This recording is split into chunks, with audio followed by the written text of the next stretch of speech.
Good morning, everyone. In the next, coming to the epidemiological issues in children, the COVID-19 occurs across all ages in children globally. The burden of pediatric disease COVID represents fortunately less than 5% of the total burden, and the COVID infection is predominantly seen in school children and adolescents. That might be because their outdoor activities are more compared to small children.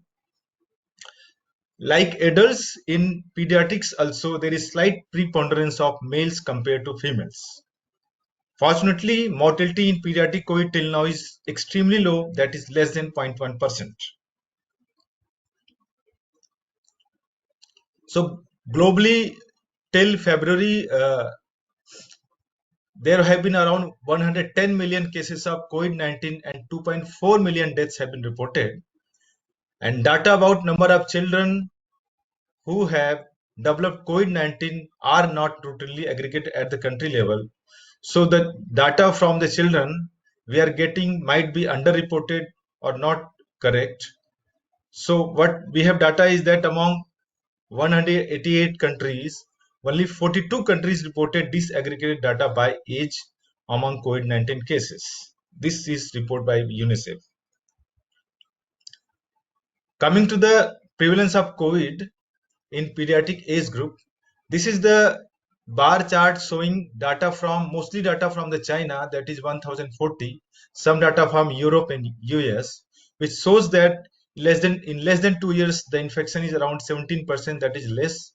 Then 2 to 6 years it around 22%, and the maximum infection occurs in the age group of 6 to 10 years. Then again at 14 to 18 years the infection declines. That might be because adolescent children are more listener and they can be isolated better. Coming to the some data from India, this is published in the Indian Pediatrics in October from one hospital in Pune where 50 children had been analyzed, and where at initial stage of pandemic only 58% children were asymptomatic, 40% children were having the mild disease. In moderate category, only 6% children having the moderate disease, and none having the severe cases. Regarding the comorbidity, only 2 child was having the comorbidity, one having the simple febrile seizures, and other child having the type 1 diabetic mellitus. Coming to the more data from Indian Pediatrics published in last month, where 123 children admitted in tertiary care hospital in Mumbai, where we suppose that more sick cases had been admitted. So there the 22% cases were asymptomatic. In the mild category, 44% cases were there. In the moderate category, 21% cases were there. In severe category, 26%. And the multi-system inflammatory syndrome complex was seen in around 8.9% of cases. The mortality was around 11.4%, that is among the 14 cases. Coming to some CDC data from USA, so it is the basically age-wise data, COVID-19 reported incidence by age. So you can see that lowest incidence is seen in less than 18 years. In the 0 to 4 years, the 1800 incidence was seen per 100,000 population. And in the 5 to 17 years, 3,140 children were affected per 100,000, which was much less compared to adults, where it was around 8,000 or 7,000 per 100,000 population. Coming to the morbidity data from India, this report from Indian Pediatrics says that maximum morbidity is they have seen is the hematological at the tertiary care level, followed by congenital heart disease, followed by nephrotic and tuberculosis spectrum, and few were like endocrine, gastrointestinal, neonatal, surgical, congenital heart disease. There are some rare morbidities. Coming to the morbidity from the CDC, that is USA. This is data from March 1 to September 30, 2000, where 52% of children less than 18 years hospitalized with COVID-19 had underlying condition. The most important comorbidity was the obesity, which was seen around 38% of children, followed by asthma, that is around 12%. The less common was children with immunocompromise, having the chronic lung disease, cardiovascular disease, sickle cell disease, diabetes, cerebral palsy, Down syndrome, hypertension, and renal disease. Now coming to this CDC data from March 1st to January 21, the children less than 18 years have the lowest cumulative rate of COVID-19 associated hospitalizations. So you can see that in adults, the hospitalization rate was more than 450 per 100,000 population, compared to in children in 0 to 4 and 5 to 17 years, it was just 20 to 30 per 100,000 population. So it was very, very, very less.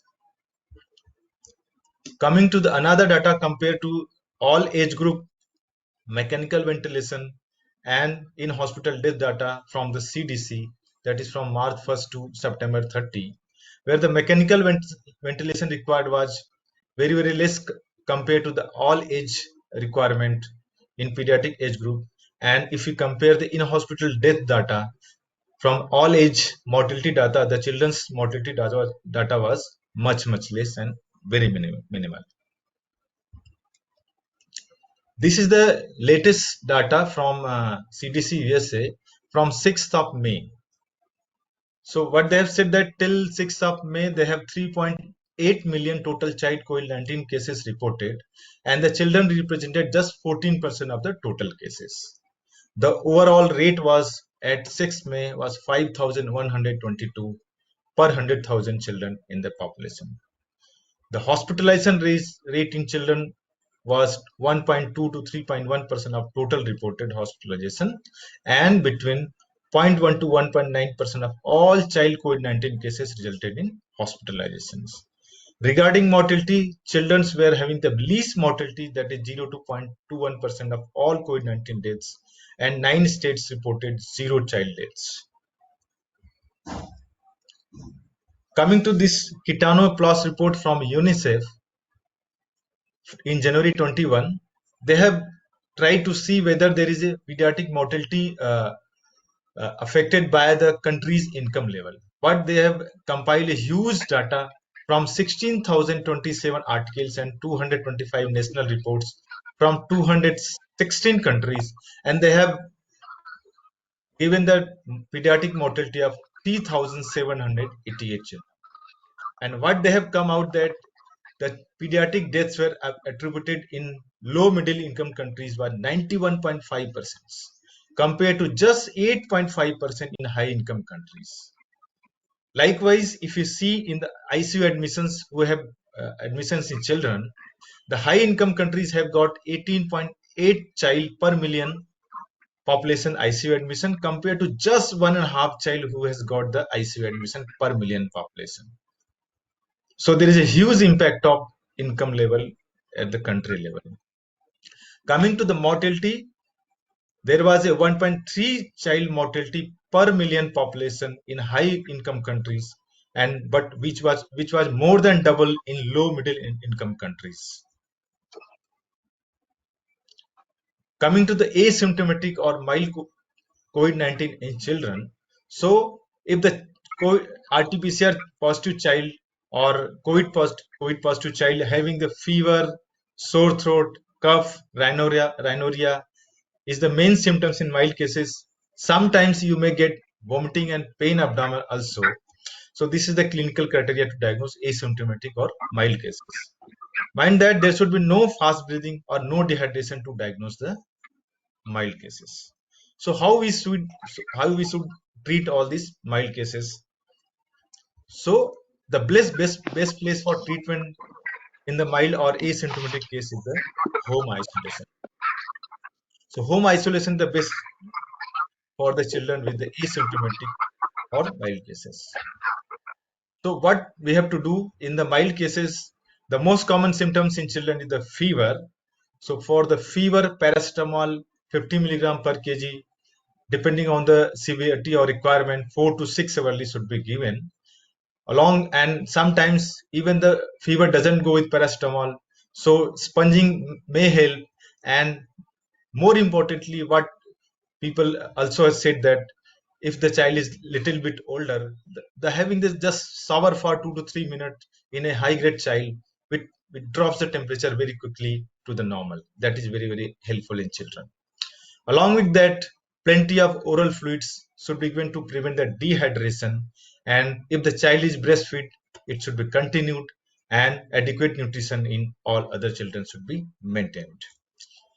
If the child is older, the COVID appropriate behavior must be maintained, like physical distancing, indoor mask, and strict hand hygiene. If there is diarrhea in children, the ORS should be given liberally and along with zinc. Whenever there is a COVID in child, all the parents become very apprehensive, even though know that the child is will be spared. Still, they are very anxious. So the counseling of the parents, and if the child is older, is very, very important to reassure them. So, what is the duration of home isolation in mild or asymptomatic cases? It is same like adult, like 10 days after the symptom onset, and if there is no fever for last 3 days. So, this is to be followed by further 7 days of home isolation and self-monitoring. And we all know that now documentation of negative RT-PCR and CB naught is no longer required. Coming to the monitoring and danger signs in the mild cases. So whenever we should be alert in mild cases who is with the child who is under the home isolation. If the high grade fever more than 102 is persisting for more than 4 to 5 days, if there is rapid breathing like till 6 months more than 60 breathing per minute, then 6 months to 2 year 40 per minute, so we should all be very alerted. And if the child having the poor oral intake, child is become lethargic, very irritable, and if there is a blueness of oral or peripheral extremities like cyanosis, and saturation dropping below 94, if the child having the sunken eyes or dry mucosa, it means child is being dehydrated. See, so if any of the above is present, one must should consult to the pediatrician for the help. So what are the indications for the hospital admission in the pediatric COVID? Of course, I have just enumerated few like respiratory distress, saturation less than 94, if there is shock or poor peripheral perfusion, or if there is poor oral intake and lethargy, especially in children, smaller children like infants and young children, if there is seizures or encephalopathy, there is group of children like having this risk of severe disease with mild symptoms like congenital or acquired heart disease, if there is a chronic lung disease, chronic liver disease, chronic kidney disease, or neurological disease like cerebral palsy and other diseases, and if the child is on immunosuppressive drugs, or if there is congenital or acquired immunodeficiency, so child should be admitted. This is the small prescription which I have made for our institute, where we have clearly written that there is no role of antibiotics in mild or asymptomatic cases at home isolation. So simple paracetamol is needed. Sometimes you may give the multivitamins like A to Z or some other brand, any brand, or and these children many times having the basically nasal symptoms. So they complained of the nasal blocks. You may give them the normal saline nasal drops to help them. Otherwise, nothing is to be required. So I will conclude my presentation by saying that in this pandemic, this statement by the WHO 2018, the people, efforts, and medical supplies all shift to respond to the emergency, and this often leads to the neglect of basic and regular essential health services.